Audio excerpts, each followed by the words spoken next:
오늘 우리에게 주시는 말씀은 창세기 8장 1절에서 5절까지 말씀입니다. 제가 본문 말씀을 봉독해 드리겠습니다.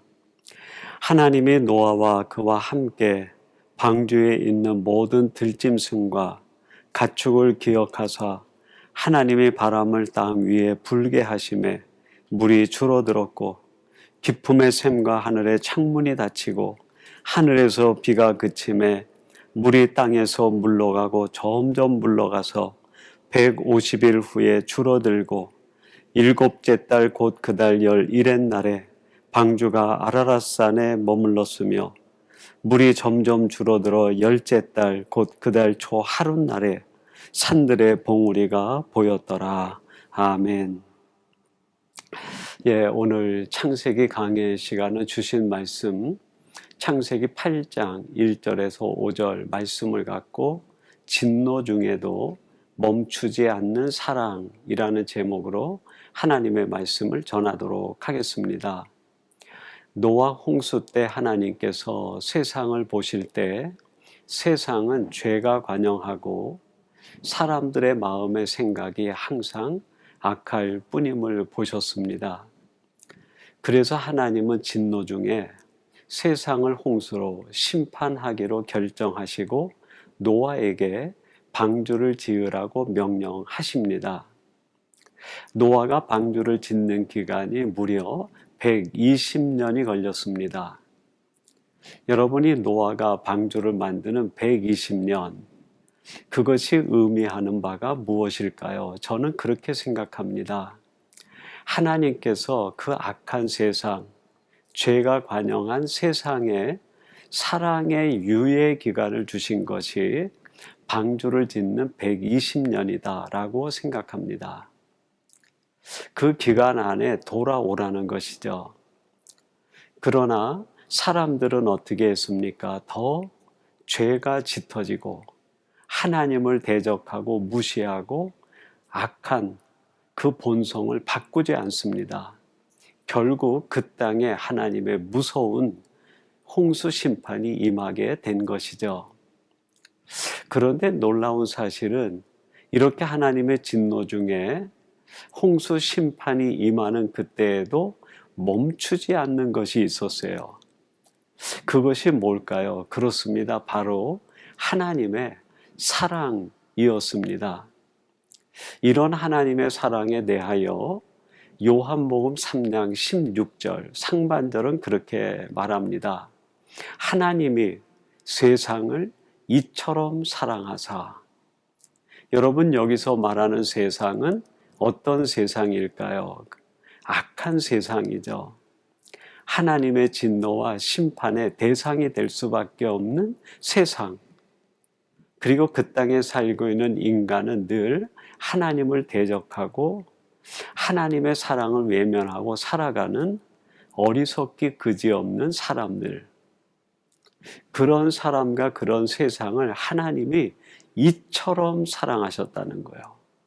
끝까지 사랑하시고 불가항력적 은혜로 사랑하시고 무조건적으로 사랑하셨다는 말입니다. 이런 하나님의 사랑이 계시된 사건이 오늘 본문 속에 담겨 있다고 하겠습니다. 그래서 오늘은 오늘 본문 말씀을 함께 묵상하면서 진노 중에도 멈추지 않는 하나님의 사랑은 어떤 사랑인가 하는 것에 대하여 함께 나누고 살펴보고자 합니다. 첫 번째로 진노 중에도 멈추지 않는 하나님의 사랑은 나를 잊지 않으시는 사랑입니다. 오늘 본문 1절에 보면 이런 말씀이 기록되어 있습니다. 하나님이 노아와 그와 함께 방주에 있는 모든 들짐승과 가축을 기억하사 하나님의 바람을 땅 위에 불게 하심에 물이 줄어들었고 라고 말씀합니다. 하나님께서 방주 안에 있는 들짐승과 가축을 기억하사 그랬어요. 그것을 기억했다는 말씀입니다. 들짐승을 기억했다 그랬는데 여러분, 들짐승이 의미하는 바가 무엇일까요?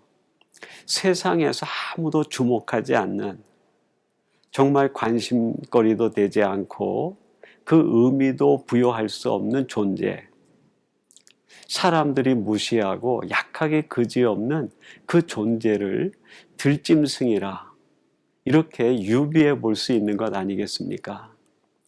그런 그들을 하나님이 기억하셨다는 거예요.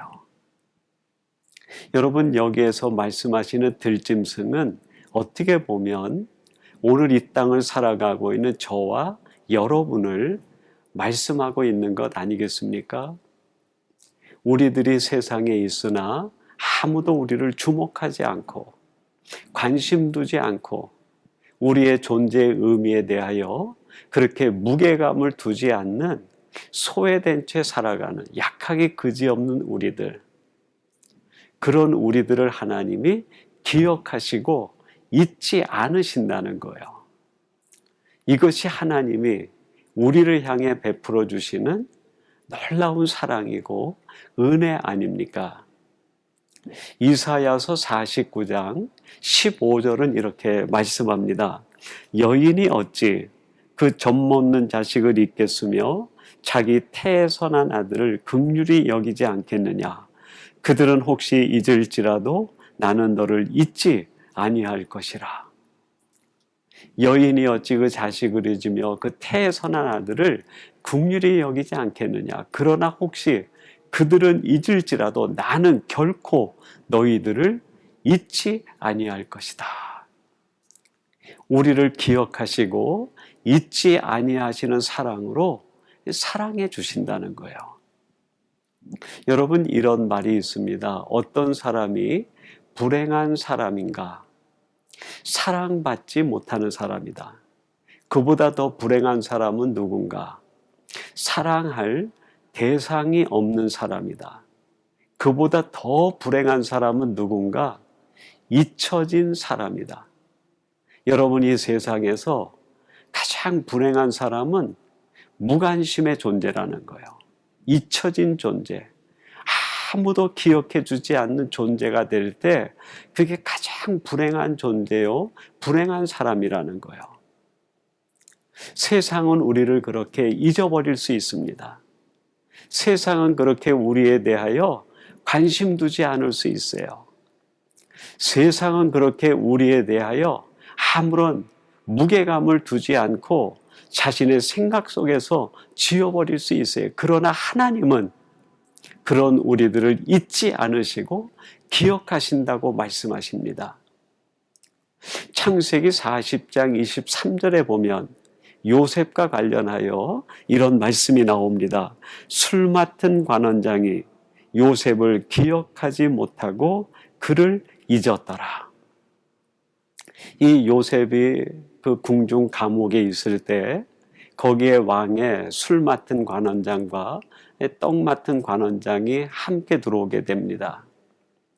그들이 꿈을 꾼 것을 요셉이 해석을 해주는데 그 술 맡은 관원장이 곧 복직할 거라는 것을 해석을 해줘요. 그러면서 요셉이 그에게 말합니다. 당신이 복직되고 난 뒤에 나를 기억해 주세요. 나를 잊지 마시기 바랍니다. 그런데 본문에서 말씀에 뭐라고 말합니까? 그 술 맡은 관원장이 요셉을 기억하지 못하고 그를 잊었다는 거예요. 그 은혜를 입은 사람을 잊어버린 거예요. 자신에게 큰 도움을 준 그 요셉을 망각해버린 거예요. 세상은 그럴 수 있습니다. 은혜를 입고도 잊어버릴 수 있고 큰 도움을 받고도 그거를 망각한 채 살아갈 수 있어요. 그런데 여러분, 그 다 잊혀진 바 된 것 같은 요셉을 누가 기억하고 계셨을까요? 그렇습니다. 만군의 여호와, 그를 지으시고 만드신 하나님이 요셉을 기억하시고 그와 함께 하셨다고 말씀합니다. 창세기 39장 23절 말씀입니다. 간수장은 그의 손에 맡긴 것은 무엇이든지 살펴보지 아니하였으니 이는 여호와께서 요셉과 함께 하심이라. 여호와께서 그를 범사에 형통하게 하셨더라. 그 깊은 감옥에서 아무도 그를 기억하지 않고 은혜를 입었던 술 맡은 관원장마저 그를 잊어버린 그 속에 있는 요셉을 하나님이 기억하시고 함께 계셨다고 말씀합니다. 여러분, 이게 은혜고 축복 아닙니까? 오늘 하나님께서는 여러분에게 말씀합니다. 여러분이 어느 곳에 있든지 세상 사람들이 여러분을 잊어버리고 기억하지 못한다 할지라도 하나님이 여러분을 기억하시고 잊지 않으시고 여러분과 함께 계시겠다고 말씀합니다. 이것이 바로 우리를 향한 나를 잊지 아니하시는 하나님의 그 놀라운 사랑 아닙니까? 두 번째로 진노 중에도 멈추지 않는 하나님의 사랑은 돌보시는 사랑이에요. 오늘 본문 2절에서 이렇게 말씀합니다. 기쁨의 샘과 하늘의 창문이 닫히고 하늘에서 비가 그치매. 이 2절 말씀해 보니까 하늘에서 그 바람이 불고 그 비가 멈춘 뒤에 하나님께서 역사하셔서 그 쏟아지던 비들이 다 멈춰지게 됐다고 말씀하고 계십니다. 여러분이 방주 안에서는 하늘이 보이지 않습니다. 그 하늘에서 무슨 일이 있는지, 어떤 일이 진행되는지, 어떤 사건이 벌어지는지 알 수도 없고 이해할 수도 없어요. 그럼에도 불구하고 이 방주 안에 있는 노아와 그의 식구들을 위해서 하나님이 그들이 알 수도 없고 이해할 수도 없는 하늘에서 역사하고 계시고 일하고 계신다는 거예요. 이것이 우리에게 의미하고 주시는 메시지가 뭡니까? 여러분, 지금 이 세상엔 내 눈에 보이지 않지만, 내가 알 수 없지만, 내가 이해할 수도 없지만 나를 돌보시는 하나님께서 나를 위하여 세밀하게 놀라운 일들을 이루어 가시고 섭리하고 계신다는 사실이에요. 하나님은 지금도 여러분을 위해 일하고 계십니다. 하나님은 지금도 여러분을 위해 세밀하게 계획 가운데 역사하고 계신다는 사실이에요. 이게 바로 우리를 향한 돌보시는 하나님의 은총, 하나님의 역사 아닙니까? 여러분, 사도행전 28장 1절에 보면 이런 말씀이 나옵니다. 우리가 구조된 후에 안즉 그 섬은 멜리데라 하더라. 이 말씀의 배경은 이렇습니다. 사도 바울이 예루살렘에서 죄인의 신분으로 붙잡혀가지고 로마 병사들에 의해서 그 로마에서 재판받기 위하여 압송되어 가던 중이었어요. 근데 그 바다를 가다가 큰 풍랑을 만나서 생명의 위협을 당하는 위협 속에 그 배는 파손이 되고 이 바울과 함께 모든 사람들이 멜리데라는 섬에 안착하게 됩니다. 그리고 거기서 겨울을 지낸 뒤에 로마로 들어가게 돼요. 근데 이 풍랑을 만난 그 이전과 이후 사이에 놀라운 변화가 하나가 생깁니다. 그게 뭐냐면 사도 바울이 이 풍랑이 없이 바로 로마로 들어갔다고 하면 그는 사슬에 묶인 채 죄인의 신분으로 로마에 들어가야 했어요. 그런데 이 풍랑으로 인해서 멜리데 섬에 있다가 다시 그가 로마로 들어갔을 때에는 사슬에 묶인 채 들어간 것이 아니라 사슬이 풀려지고 사도 바울은 그 배에 있었던 모든 사람들에게 위대한 신앙인으로 영적 스승과 사도로 인정을 받으며 로마로 들어가게 됩니다.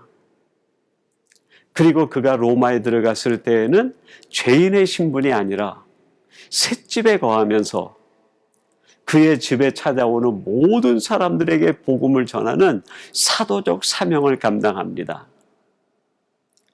여러분이 풍랑, 그 사도 바울이 처음 만났을 때는 황당하고 자기네 인생이 무너질 것 같은 큰 고난의 사건이었지만 그 사건을 통해서 하나님이 역사하신 게 뭡니까? 사도 바울이 로마로 들어갈 때 죄인의 신분이 아니라 영적 스승으로, 위대한 사도로, 하나님의 사람으로 로마에 들어가기 위한 하나님의 역사고 하나님의 섭리였다는 말씀입니다. 여러분, 하나님은 지금도 우리를 위한 가장 좋은 것을 예비해 두시고 세밀하게 역사하시고 일하시는 줄로 믿습니다. 이것이 바로 우리를 향한 하나님의 세밀하신 사랑, 하나님의 돌보시는 사랑 아닙니까? 여러분, 한 사람 한 사람이 지금 있는 그 자리에서 하나님의 돌보시는 사랑 가운데 있고 하나님의 세밀하신 역사의 사랑 안에 있음을 믿으시고 담대하게 오늘을 이겨내시는 복된 성도들이 되시기를 주님의 이름으로 축원합니다. 마지막 세 번째로, 진노 중에도 멈추지 않는 하나님의 사랑, 그것은 바로 아들까지 내어주시는 사랑입니다. 로마서 8장 32절은 이런 말씀을 우리에게 들려줍니다. 자기 아들을 아끼지 아니하시고 우리 모든 사람을 위하여 내주신 이가 어찌 그 아들과 함께 모든 것을 우리에게 주시지 아니하겠느냐. 사도 바울이 로마에 있는 사람들에게 편지를 써서 보내면서 이런 말씀으로 고백합니다. 아들까지 내어주신 하나님께서 무엇이 아까워서 우리에게 이 세상에 있는 것을 내주지 못하시겠느냐. 아들까지 내주신 그 사랑, 그 사랑의 하나님이 우리에게 주시지 못할 것이 무엇이 있겠느냐라고 담대하게 고백하는 거예요. 여러분, 하나님은 우리들을 위하여 아들까지 되어주신 분이십니다. 우리들이 누굽니까? 오늘 설교 초두에서 말씀드린 것처럼 정말 무가치하고 무의미하고 들짐승 같은 우리들인데, 이런 우리들을 살리시기 위해서, 구원하시기 위해서, 사랑해 주시기 위해서 독생자 예수 그리스도까지 내어주신 분이 아버지 하나님이시고 그 사랑입니다. 그 사랑의 하나님이 아들까지 내어주셨는데 우리들에게 주시지 못할 것이 무엇이 있겠어요? 여러분, 우리들이 즐겨 부르는 찬송 가운데 304장이 있습니다. 그 크신 하나님의 사랑 하는 찬송이죠. 이 찬송은 1917년에 독일 조그만 산골에서 목회하시던 레만 목사님이 작사 작곡한 찬송곡입니다. 이 목사님이 그 산골 시골에서 목회를 하시는데 20여 년 목회를 하는데에도 성도들이 늘지 않고 교회가 부흥이 되지 않는 거예요. 얼마나 생활이 어려운지. 그 이웃에 있는 치즈 공장에 취직을 해서 일을 해가지고 월급을 받아 생계를 꾸려갑니다. 하루 이틀도 아니고 20년 가까이 이렇게 목회를 하시다 보니까 회의가 오는 거예요. 하나님이 정말 나를 사랑하시는가? 하나님이 나를 지켜주시는가? 하나님이 나를 기억하시는가? 하나님이 나를 돌보시는가? 이 믿음이 흔들리고 회의가 오는 거예요. 그러던 어느 날 치즈 공장에서 오전에 일과를 마치고 그 점심 도시락을 먹기 위해서 도시락을 싸온 이 신문지를 피는데, 그 신문지에 루호라이라고 하는 랍비가 쓴 시가 눈에 들어오는 거예요. 그 시를 보고 얼마나 감동을 받는지 몰라요. 그리고 하나님이 자기를 얼마나 사랑하시는지, 나를 사랑하시되 독생자 예수 그리스도까지 내어주시면서 사랑하신 그 하나님에 감동하게 됩니다.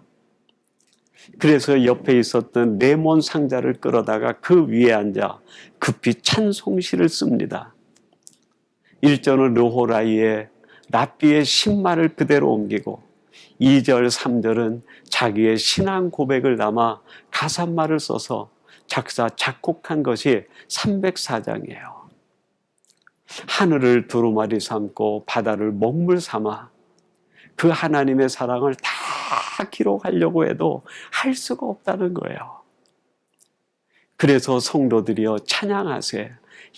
영원히 변치 않는 하나님의 사랑을 찬양합시다 라고 고백한 것이 이 찬송입니다.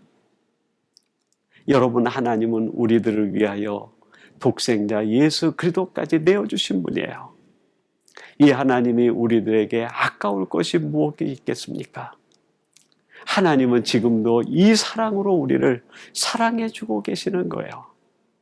사랑하는 성도 여러분, 여러분이 있는 자리에서 여러분이 어떤 형편, 어떤 처지에 있든지 그것 때문에 절망하고 낙담하고 낙심하지 마시고 진노 중에도 멈추지 않는 사랑으로 사랑하시는 그 하나님의 사랑을 반드시 마음에 믿고 응답하며 이런 사랑의 사람으로 살아갈 때 하나님이 주시는 은혜와 하나님의 감격과 감동이 여러분에게 넘칠 줄로 믿습니다. 이 놀라운 사랑을 받으며 이 사랑 은혜 속에 살아가는 복된 성도들이 되시기를 주님의 이름으로 축원합니다.